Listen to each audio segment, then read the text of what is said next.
Mr. President, it's been 40 years since the United States has had normalized relations with China. That was when you became president, a hugely significant time in history. Why did you do that? Well, I decided to do that before I was president, and I didn't know how to do it because there was always a big problem with the status of Taiwan in China. But we finally worked that out harmoniously. Deng Xiaoping and I did. And we had been through terrible wars in the Pacific. You know, I had been in the Navy, in a submarine when we had a war with the whole world, World War II, and also during the Korean War I was in the Pacific. And we saw the ravages of Vietnam.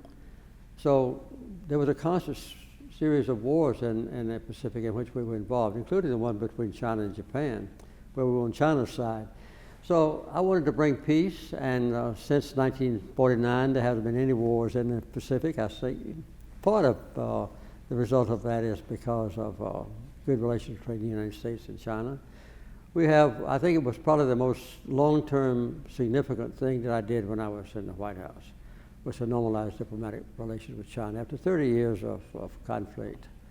And so Deng Xiaoping and I got to be real good friends. We admired each other. I visited him when he was almost my age in China.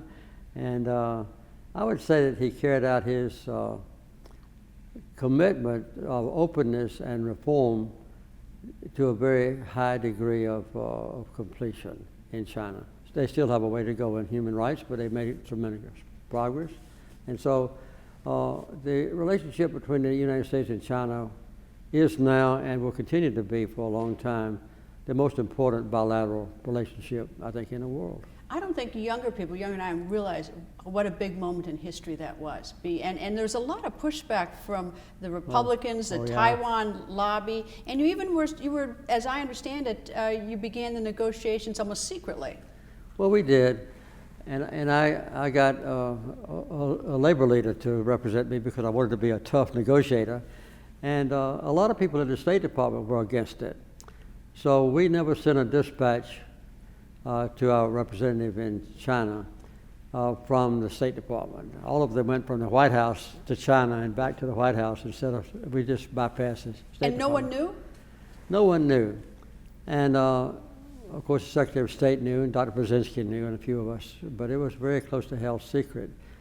And the big altercation was about what to do with Taiwan, because after Nixon went to China in 1972 and had the so-called Shanghai Communique, which declared there was just one China, he refused to say which China, and we continued to say that Taiwan was the only China, and President Ford did the same thing. So I was determined to change that. What was the reaction after the normalization was January 1st, 1979, right. And then a few months later, of course, you signed the Taiwan Relations Act, which protected Taiwan. But after you signed, after the relations were normalized, did Taiwan contact you? Very negatively. My Deputy Secretary of State went over to China, to Taiwan, and he was physically attacked on the street by irate Taiwanese. But I think the Taiwan Act that we got through the House and Senate of the United States successfully, as you said, protected the interest of Taiwan. It protected the interest of the United States. And we had a provision in the relationship, the treaty between the United States and Taiwan, to warrant to allow for a 1-year notice. So I gave Taiwan the notice that a year from then we would have normal relationships with China and not Taiwan. And so we continued our commercial relationships. Another promise that we made was we would not sell, offensive weapons to Taiwan with the potential of attacking China from Taiwan. That's been, I adhere to that commitment completely, but some of my successors in office, I won't say which ones, maybe departed a little bit from that. What was Deng Xiaoping like? I think the secret to the quick acceptance of a new Chinese-U.S. relationship by the American public was due entirely to the character and the good humor and the down-to-earth nature of Deng Xiaoping. He was an instant hit with people in Washington, D.C., and then the rest of the world through the news media. He wore a cowboy hat in Texas, and he went visited Atlanta at my request.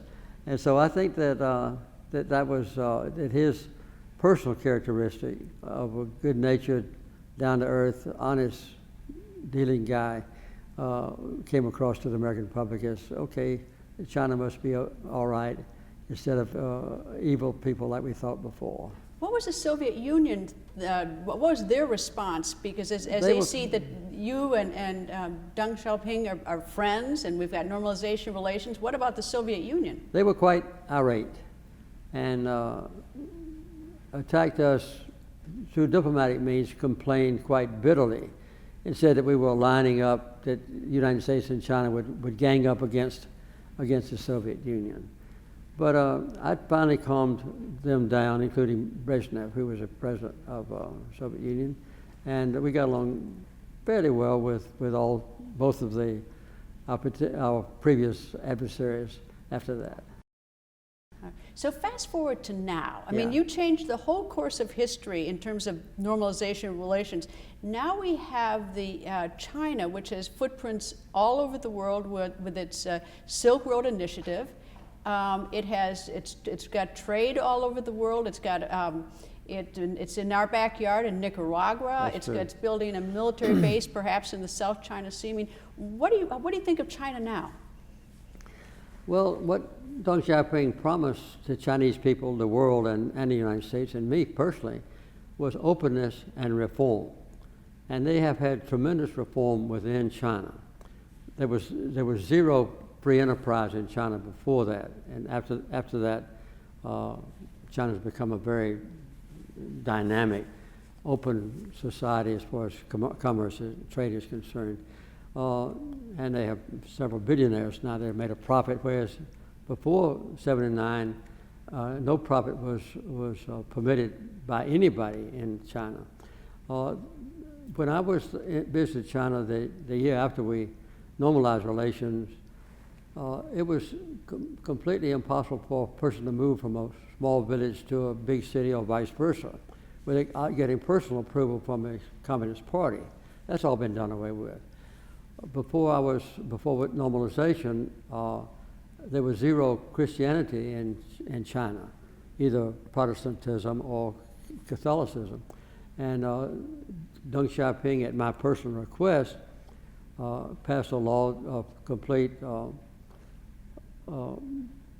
equality of worship. No Bibles, though. And there were no Bibles before that, but now the number one producer of Bibles in the world is a Chinese company that prints Bibles, and they're freely distributed in China. The one thing I asked him for was missionaries to be permitted back into China like they were before we broke up with China, and he said no to that, but because he didn't want missionaries to come in and do what he claimed they did early on, and that was to be superior to the Chinese people and to change the Chinese culture. So he said no to missionaries, but my other two requests, Bibles freely distributed and freedom of religion, he passed that bill. So how do you reconcile today? I mean, let's take, for instance, the Uyghurs. Yeah. Some say it's ethnic cleansing. They're put in re-education camps, and they don't have the religious freedom. So how do you reconcile that? Well, although China has made great progress in human rights, as I've just mentioned, with the Uyghurs, that's a very sad blight, I think, on the world picture of equal treatment for people. And there's still some problems in China which they're trying to overcome. China has not had a war since 1979, and we've spent trillions of dollars on our own wars in Iraq and so forth. So I would say that they've done a tremendous job in their own country, not only of building up their infrastructure to an admirable state of quality, but they've also almost completely eliminated extreme poverty in China. And I think in a year or two, Xi Jinping, the president, is going to announce that they've ended poverty for all Chinese people, which is a wonderful achievement. So I think they've spent their tremendous financial resources very wisely, whereas we've squandered much of our financial resources on unnecessary wars, in my opinion. All right, we bring up finances. The current president of the United States has a trade war. He has tariffs on China. I take it that would not be the Carter diplomacy with China. No, it wouldn't. I thought so. And I think since the summit meeting that we had in Argentina, I think they've made some progress. China has agreed to do 2 or 3 things. One is to buy more soybeans. And I think they've made 2 purchases of a major size of American soybeans. They've also promised to open up investment opportunities by American corporations in China. On things like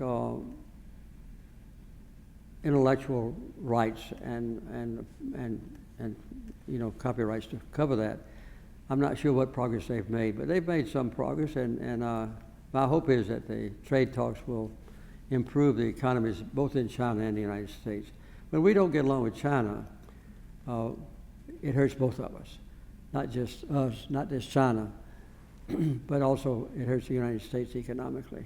Are you optimistic about the relationship between the United States and China? Are we headed in a good direction?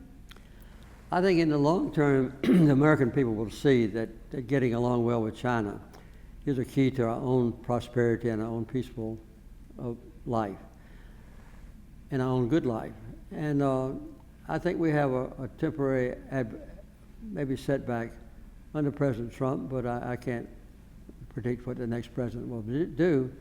But I'll continue to use my influence and the influence of the Carter Center to see that we treat China with respect. We deal with with problems with China in an open fashion and be honest with both sides. And I think the Chinese are very likely to do the same.